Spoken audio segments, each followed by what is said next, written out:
Many of the small towns in Bergen County, New Jersey, are considered wealthy suburbs of nearby New York City. But Bergen has a notable city of its own, Hackensack. And just outside downtown is the county's legal district, home to its courthouses, and the Bergen County Jail. Gentlemen, lock into your cells. You comply, you'll be allowed out shortly. It's a state-of-the-art facility. We currently have 277 sworn officers here, as well as 58 civilians. And close to 900 male and female inmates. Most have only been charged with crimes and are awaiting trial or the resolution of their cases. We out here, man. We in the belly of the beast. Many of those cases are resolved within days, but others can drag on for years. The challenge for those inmates is learning how to cope with monotony and confinement, fear and anxiety.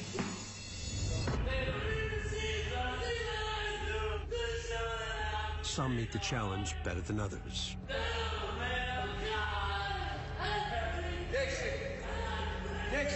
Inside one of the jail's high security units, inmate Paul Dixon is having a difficult time. Paul,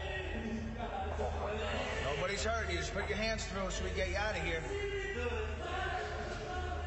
Dixon is naked in what is known as a single-person special management cell. He was placed there earlier in the day due to erratic behavior. His clothes were replaced with a tear-proof gown to prevent self-injury or suicide. Put your gown on.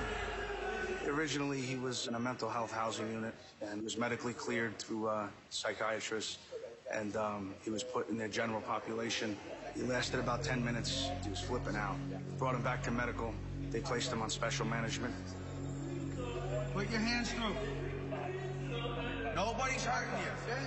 Paul, put the gown on. Paul, I'm trying to make it easy. You're not going to get hurt. Sergeant Turi has decided to remove Dixon from his cell and place him in a restraint chair so he can be safely evaluated by medical staff. Paul, relax. For legal reasons, jail policy is to videotape incidents such as this one. Nobody's hurting you. Listen, nobody's hurting you. Okay? Relax. Grab him, Johnny. I got the gloves on. Right to intake. Go ahead, go right there. Non-violent. Take the intake. Dixon is back in jail on a parole violation. He had been sentenced to 101 days for third-degree theft. He's had prior convictions for theft as well. You have to put him in the restraint chair until he calms down. Gets evaluated once again by the medical staff, and then we'll take it from there. Paul, nobody's hurting you. We're here to help you, all right? Relax. I'm not a bad guy. Look at me. Look at me. Nurse is going to come in, check you out. Everything's going to be fine. Don't let me. Just relax, all right? Relax, man. Relax. It's for the safety of himself, staff, the institution. So it's basically a cooling off period, supervised by custody staff. Medical checks him out. Roughly an hour later, the officers return. Dixon has calmed down, and they feel he's now ready to be moved back to his special management cell. You done your time in the chair? We're going to take you out of the chair, and we're going to bring you to South 1. I want to stay in the chair. Well, it's not what you want.